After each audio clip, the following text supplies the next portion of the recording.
ரொம்ப சந்தோஷமாக இருக்குது. இன்றைக்கி இந்த விழாவை நாங்கள் நீங்கள் எல்லாமே இணையிறது. மேடையில் பார்த்தீங்கன்னா நிறைய நிர்வாகிகள் இங்கே இணைந்து கொண்டு இருக்கிறார்கள். இந்த மேடையில் இருக்கிறவங்க அதிகமான பேர் இங்கே இருக்கிறாங்க. நீங்கள் பார்த்தீங்க அப்படின்னா இந்த மாதிரியான ஒரு கூட்டத்தில் இருந்துட்டாலே மற்ற கட்சியில் அது ஒரு பெரிய கூட்டமாக நினைப்பாங்க. ஆனால் இங்கே மேடையில் எல்லோரும் மாற்று கட்சியிலிருந்து இங்கே வந்திருக்கிறார்கள். அவர்களை நான் திரும்பவும் வருக என்று நான் வரவேற்கிறேன். உங்களுக்கு ஒன்று மட்டும் நான் சொல்லிக்கொள்ள ஆசைப்படுகிறேன். நீங்கள் எல்லோரும் எங்களுடைய குடும்பத்தை சேர்ந்தவர்கள். தமிழக வெற்றி கழகத்தின் தலைவர் மாண்புமிகு முதலமைச்சர் அவர்களுடைய தோழர்கள். இனி வரும் காலங்களில் உங்களை நாங்கள் பார்த்து கொள்வது எங்களுடைய கடமை என்பதை இந்த நேரத்தில் நான் தெரிவித்துக் கொள்கிறேன். மேலும் உங்களுக்கு ஒரு பிரச்சனை என்று சொன்னால் நாங்கள் எங்களுடைய தமிழக வெற்றி கழகம் உங்களுடன் இருக்கும் என்பதை தெரிவித்துக் கொள்கிறேன். அது மட்டுமல்லாமல் நம்மளுடைய தமிழக முதல்வரை நம்பி வந்தவர்கள் யாரும் கெட்டதாக சரித்திரம் இல்லை, வாழ்ந்ததாகத்தான் சரித்திரம். இன்னைக்கு நான் இங்கே ஒரு சட்டமன்ற உறுப்பினராக ஒரு அமைச்சராக இருக்கிறேன் என்று சொன்னால் என்னுடைய டி நகர் தொகுதி மக்களுக்கு நான் இந்த நேரத்தில் நான் நன்றியை தெரிவிச்சுக்கிறேன். ஏன்னா நான் ஓட்டு கேட்டதே வெறும் 4 நாள் தான் போய் ஓட்டே கேட்டேன். இதையெல்லாம் எனக்காக போட்ட அவங்க யாரும் ஓட்டு போடலை. அந்த தொகுதி மக்கள் முழுக்க தலைவர் தளபதிக்காகத்தான் வாக்களித்தார்கள். 234 தொகுதியிலையும் டெபாசிட் இழக்காம இருந்த ஒரே கட்சி தமிழக வெற்றி கழகம் மட்டும்தான். இங்கே இளைஞர்கள்லாம் நிறைய பேர் வந்திருக்கிறீங்க. எனக்கு தெரிஞ்சு இங்கே நிறைய பேர் 75% பேர் விசில் சின்னத்துக்கு தான் நீங்கள் ஓட்டு போட்டிருப்பீங்கன்னு நான் நினைக்கிறேன். ஏன்னா உங்களுடைய முகத்தை பார்க்கும்போதே தெரியுது, அந்த துண்டை நீங்கள் போட்டு நிற்கும்போது உங்களுக்கு அப்படி ஒரு சந்தோஷம். இவ்வளோ நாள்லாம் நீங்கள் வேற கட்சியில் இருந்திருக்கலாம். ஆனால் இன்னைக்கு தமிழக வெற்றி கழகத்தில் நீங்கள் இணைஞ்சிட்டீங்க. உங்களுடைய குடும்பத்தில் ஒருத்தவங்களுக்கு உடம்பு சரியில்லைன்னா கூட அதை பார்த்துக்கிற ஒரு கட்சி எதுவாக இருக்கும் என்று சொன்னால் அது தமிழக வெற்றி கழகமாக இருக்கும். எங்களுடைய முதலமைச்சர் உங்களை எல்லோரையும் அரவணைத்துக் கொள்வார். முதலமைச்சர் சொல்வதெல்லாம் அது முன்னாள் அமைச்சராக இருந்தாலும் சரி, முன்னாள் சட்டமன்ற உறுப்பினர்களாக இருந்தாலும் சரி, கிளை செயலாளராக இருந்தாலும் சரி, அவர்களுக்கு உண்டான மரியாதையை நம்மளுடைய கட்சியில் நீங்கள் தர வேண்டும் என்று சொல்லக்கூடிய ஒரு தலைவர் தான் நம்மளுடைய தலைவர் தளபதி. அன்று வாத்தியார், இன்று தளபதி. ஆனால் பாதை ஒன்றுதான். அதனால் நீங்கள் அங்கே இருந்துட்டு என்னடா இங்கே வந்துட்டோம்லாம் நீங்கள் நினைக்க வேணாம். உங்களை நாங்கள் பத்திரமா திரும்ப சொல்கிறோம், உங்களை நாங்கள் ரொம்ப பத்திரமா பார்த்துப்போம். அதில் நீங்கள் சந்தேகம்லாம் பட வேணாம்.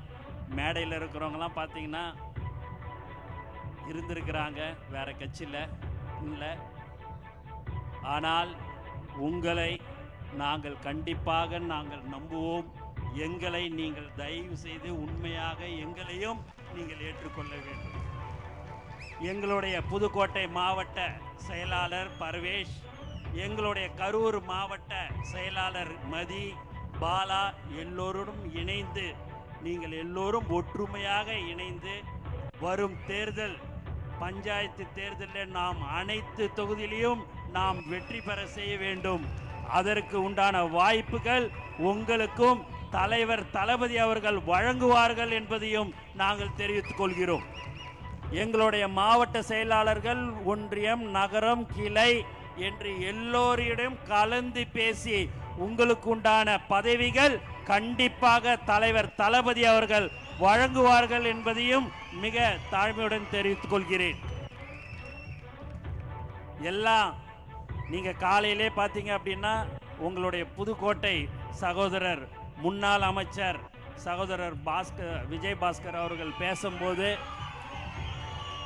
நான் லைவை டிவியில் நான் காரில் வரும்போதே பார்த்துருந்தேன். மாப்பிள்ள கோச்சிக்காத, நீ கீழே உக்காந்து இருக்கிற, மேடையில் உக்காரலன்னு கோச்சிக்காத மாப்பிள்ள, உக்காரு மாப்பிள்ள அப்படிலாம் ஒரு அன்போட அரவணைப்போட பேசினார்.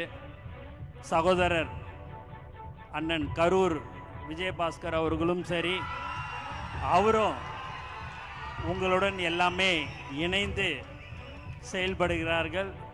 ஏன் அப்படின்னு சொன்னால், பதவி வர வர நம்மளுடைய பணிவு ரொம்ப முக்கியம். அந்த பணிவு யாருக்கிட்ட கற்றுக்கணுன்னா, எங்களுடைய தலைவர், நம்மளுடைய தலைவர் தளபதிக்கிட்ட அதை கற்றுக்கொள்ள வேண்டும். ஒன்றே ஒன்று நான் சொல்லிக்கொள்ள ஆசைப்படுகிறேன் மேடையில் இருக்கிறவங்க எல்லோருக்கும்.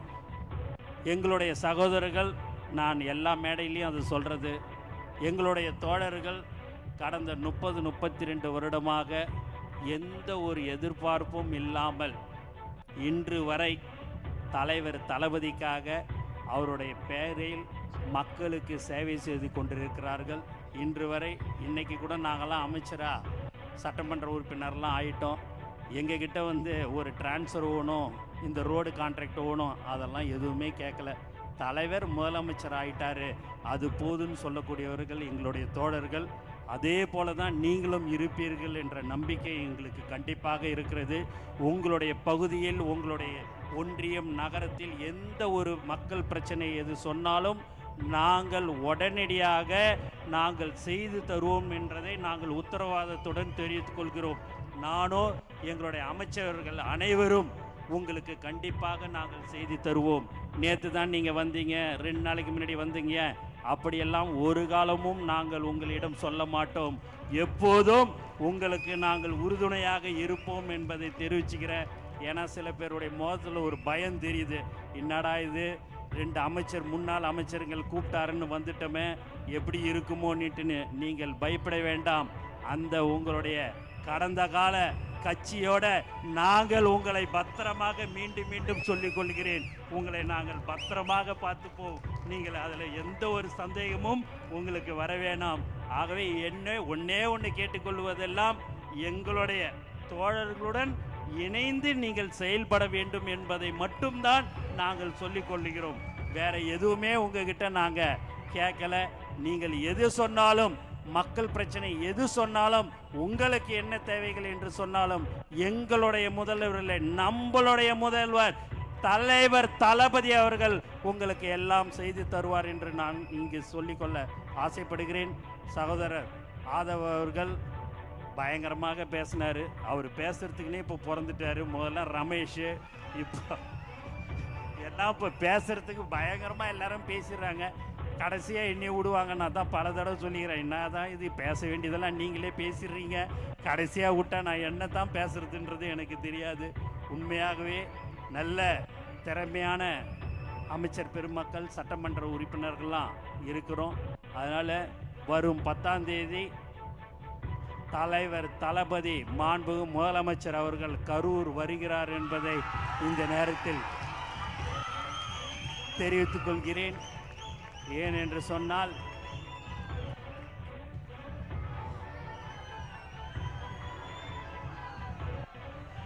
உங்களுடைய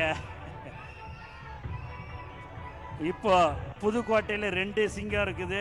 ஒன்று எங்களுடைய பர்வேஷில், நம்மளுடைய பர்வேஷ், உங்களுடைய முன்னாள் அமைச்சர் விஜயபாஸ்கர்.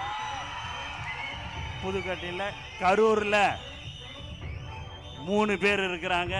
ஒன்று மதி, ஒன்று பாலா, உங்களுடைய முன்னாள் அமைச்சர். அதனால் 100% நம்மளுடைய பஞ்சாயத்து தேர்தலில் எல்லோரும் ஒற்றுமையாக இருந்து, அனைத்து கவுன்சிலர், சேர்மன், வார்டு உறுப்பினர் முதல் கொண்டு நம்மளுடைய தமிழக வெற்றி கழகத்தின் உறுப்பினர்கள் தான் இருக்க வேண்டும்.